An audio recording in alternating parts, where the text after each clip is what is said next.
Here we are. We're back with Cooking with the Rube, and I got my good friend Woody back, and he was here, and he cooked his grandmother's chicken soup. And today we're getting back to the actual where we're from. Woody's half Italian, and so we're cooking Italian. I'll let Woody tell you what he's gonna cook, but we're getting back to our roots. So Woody, tell us what we're gonna do today. We're gonna cook Italian spaghetti, and really my grandmother would clean the refrigerator out at the end of the week, and that's what we had on Sunday. If you had chicken left over, pork, it just all got mixed in the sauce. So the first thing we'll start with the sauce.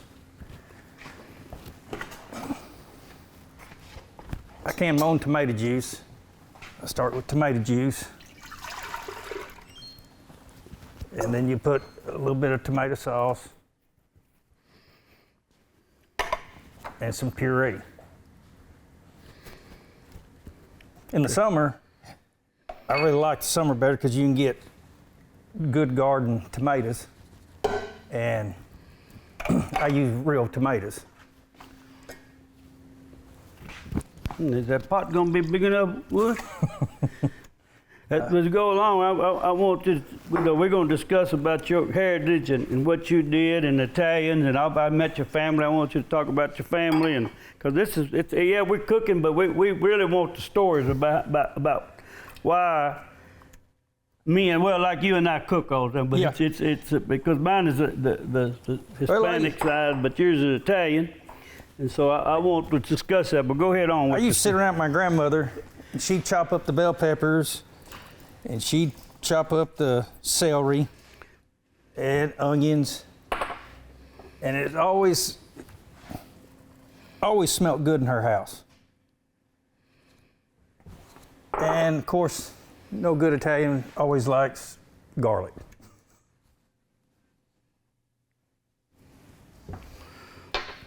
This is the meat that come out of the refrigerator. Some chicken, some pork. We will add that to the mixture.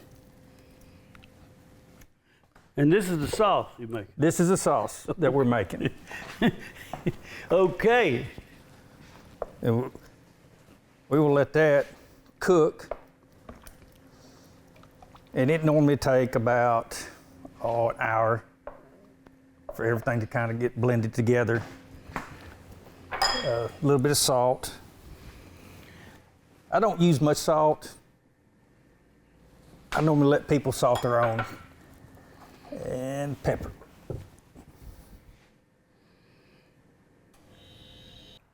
As the sauce is cooking, we will always put other meat in. I make meatballs. I got hamburger meat. You take an egg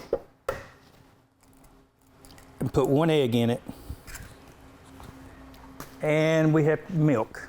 Right. You get I the got milk. your milk. Yep, I got it right The here. milk will make the meatball fluffy, not dense. Milk make the meatballs do what? Fluffy. Oh, okay.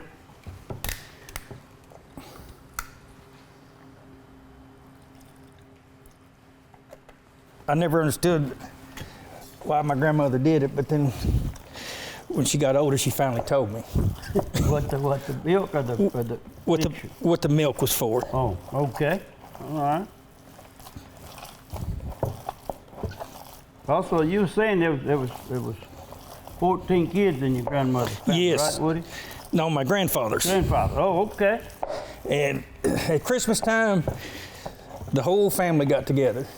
So you had 14 brothers and sisters, and then all their kids and grandkids. So the women pretty much cooked for a week before Christmas. Let's put a little more milk in there. And No. an Italian dinner, lunch, we called it lunch, started at noon, and you weren't done eating until 6, 7 o'clock at night. They would start out with the antipasta, then you'd have a soup, then the meal would come out, and in between each one of these, of course back then, everybody smoked. They'd have a smoke break. What about a drink break? When was They'd the have- wine? When was the wine? They had the drink break too. Okay. And then after the main course was gone, they would bring out dessert. And then after everybody had a glass of wine, let everything to digest, they brought out homemade pizza. And when the pizza was gone, supper or lunch was over. And it was a very family-oriented, time to be around. I always like to put a little bit of seasoning in the meatballs, and I use Italian seasoning. And just blend it all in. But what was I asking you? But anyway, yeah, I thought making meatballs was such a hard thing to do. No, it's rather simple. All right. It's simple for you. Now we will go. Okay. You want me to go ahead and turn this on? Yes. Okay. We just place the meatballs in the skillet, and you do not cook the meatball completely done. You don't? No, you get it good and brown on both sides, and then you put it in the sauce and let the sauce finish cooking it. Okay. All right. I'm learning here because I might want to do a bit, make me some spaghetti. What's you're not putting the oil in the pan? Yeah, I'll put a little bit. Oh, okay. I'm just asking because here I'm trying to figure this out. Does there any particular amount of meatballs that you put in here or anything? It just depends on how many people you're trying to feed. But Like if I'm cooking for my wife and I do about a pound of meatballs. yeah. Well, you also And then said, you got leftovers. you also said that for the Italian spaghetti was just like gumbo. That you put Yes. everything that was in there like I do gumbo or something like that. Just whatever left in the refrigerator. That's right. You clean it out where nothing goes to waste. Okay, all right, Wood. Now, all right. What else? What you got the meatballs? You done told me about the meatballs. You get them all browned on each side. What else you got to do to them? And Now you can start putting them into the okay, what are you sauce. cooking over here? What you got cooking here? This is Italian sausage. Okay, you're gonna put that in the sauce too. I will put that in the sauce. What all you got in this sauce? I saw you put some kind of chicken and some kind of meat, and then you got mushrooms, and you got garlic, celery, all this Bell stuff going in. peppers, onions. And while we're cooking, I got to get, like I said, I want the history. I want how you and your family wound up in Jonesboro, Arkansas. I know you folks came. Your mother came from Rhode Island, Yes. and your daddy is from down. He's an American. You know, when being Hispanic or Spaniard, either way, what do you call me? And I always ran around. I mean, when I married my wife, and everybody wanted to meet my wife because I was a salesman, and they never did see my wife. So I always said, well, I married a white woman. See, so your mother, he married a white man. She married a white man. So, and I'm going to tell this, I cannot, when I talk about my wife on anything, I cannot use her name. She said, do not use her name because I embellish everything. And see, my granddaughter was with me, and she went home and told her grandmother that I said this and I said that. So she called me and said, don't ever use my name on anything you tell. So you hear me saying my wife, I don't say her name. That way she don't know which wife, baby. But anyway, go ahead and tell you, how did you get your family anyway? Well, my father was in the Navy. He was stationed in Rhode Island. Oh, okay. I see. And then he was on carrier, so he'd be in port for a little bit, then gone 6 months. All right. On the ship. Oh, she was a Army wife. No, a Navy. Navy wife. Okay. All right, and then they wound up back here when they got. Yes. Okay. What else we got over there you're doing? Turn this off, gonna let this cool, and I'm gonna drain the grease off of it, then add it to the pot, and then same way with this. Okay. All right. going back down here, like I said earlier, here I am making the Italian salad, and Woody's the Italian. But anyway, they call it Reuben salad, and that's what we're making. But anyhow, I'm gonna put all this in here, and we're gonna mix it. Uh-oh. You see, I'm not a good clean tip, but we'll be all right. I'm trying to be like Justin Wilson, see, because he used to do just, but we make a mess, but I clean it up, okay? Anyway, and I didn't have to, where am I at? Okay, Woody, open this up while I get the rest of it here. Made a mess, didn't mean to, but that's okay. But no, this is Italian salad. Friends of mine in Lake Village were Italian, because it's Italian community, taught me how to make this salad. And just, like around here they call it Reuben salad, but it's just an Italian, it's some vinegar and oil is all it is. Let me see if this is gonna come out. Oh yeah, it's come out like I want it. And one thing I learned from the Italians, it's not any good, and if you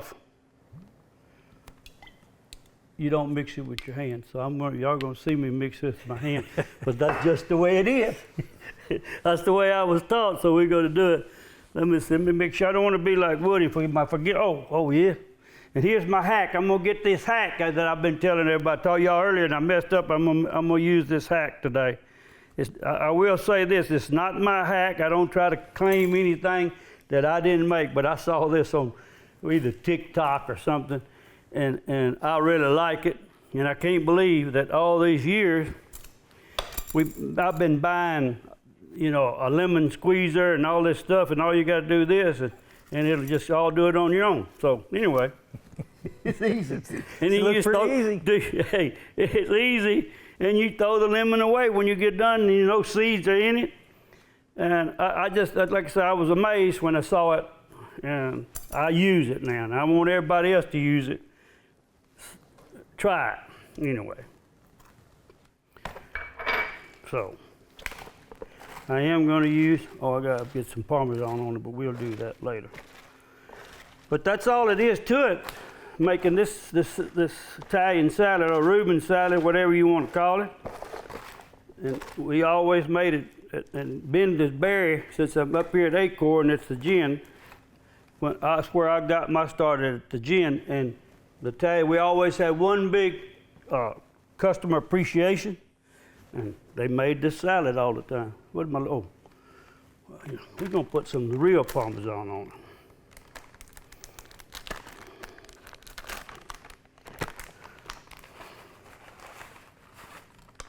But basically, that's all we're going to add in. And one thing about it, I like to have a salad, and there we go. That's it. That's pretty simple. We good. So I'm going to clean up this mess I made. Okay. Thank you. I got to put the olives. I told you. I got some audience this time, and I forget everything. I was getting on Woody about his deal, about forgetting something, and here I am. I'm forgetting all my stuff. Yeah. A lot of people go ahead and put the juice and all in this. I do not. Yeah, about to forget the olives. And I don't like to get on the salad because I don't like a soggy salad. I do not like to make it too early, so I like to make it just before we serve it. But now I got everything I want on it, so we can. Thanks for the help. Thanks from the cameraman helping me not forget things. Well, folks, we're here at the end product now. Now all we like is the official taster, and we got the same guy that always comes in. I got an audience. I got a guest as an audience, but I can't get her to come in here and taste. So we're going to use Philip again, and I want to thank Woody for coming and sharing his Italian homemade spaghetti, and he made his own sauce. It looks good, everything. So now all we need is the taster. Philip, let's go after it. We've had a Mexican feast, a Chinese feast, and now Italian lunch, right? Yeah, that's it. So I'm gonna start with that Reuben salad, though. I'm gonna try a little bite of that and see how that is. Might need a little salt, but oh, let's do it. Good salad. I like those olives in it. All right, we'll try one of these meatballs. I don't know if this is Reuben meatball or Woody meatball. I said I wanted the Reuben one because they look like they're about the size of softballs. Well, I don't know, but Woody got on to me about my meatball making. Very good. Everything meshed good, everything good, sauce good, spaghetti good, meatballs good. Absolutely. Oh, great, great. We did our job then. We did our job. That's as long as our taster here likes it, we've done our job. A little bit of that extra sauce there on the side. Very good. As always. Well, it's Thank good. you guys. Thank you. Well, all right, folks, we're gonna wrap this one up. Hope y'all enjoy this one, and hope y'all get some laughs out of this because we try to do some of that. And I want to thank Woody for coming and help doing this. Maybe I get him to do something else that he's good at. But until next time, we'll do it again.